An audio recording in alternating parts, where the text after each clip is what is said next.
Collector గారి ఆదేశాల మేరకు రేపటి నుంచి మన మున్సిపల్ కార్యాలయం నందు ప్రజాపాలన కార్యక్రమం దరఖాస్తులు స్వీకరించబడతాయి.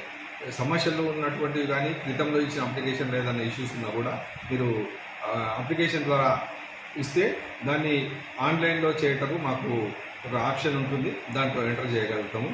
కాబట్టి పట్టణ ప్రజలందరూ కూడా ఇటు సద్వినియోగం పరచుకోగలరని కోరుచున్నాం. మన ఇటు కార్యక్రమము కొత్త మున్సిపల్ కార్యాలయం నందు ప్రత్యేక కౌంటర్ ఏర్పాటు చేయబడుతుంది. కాబట్టి ఆ ప్రత్యేక కౌంటర్లో ఎటువంటి సమస్యలు ఉన్నా మీరు దరఖాస్తు ద్వారా తెలియజేయవచ్చు. ప్రజాపాలన కార్యక్రమము శనివారం అనగా రేపటి నుంచి ప్రారంభించబడుతుంది. ప్రత్యేకంగా ఒక కౌంటర్ ఏర్పాటు చేయడం జరిగింది. ఆ కౌంటర్ ద్వారా ఈ ప్రత్యేకంగా వచ్చే దరఖాస్తులన్నీ స్వీకరించబడతాయి, ఆన్లైన్ చేయబడతాయి. తర్వాత సంబంధిత శాఖల వారికి అవి పంపించడం జరుగుతుంది. తద్వారా పరిష్కారమయ్యే మార్గం ఉంటుంది.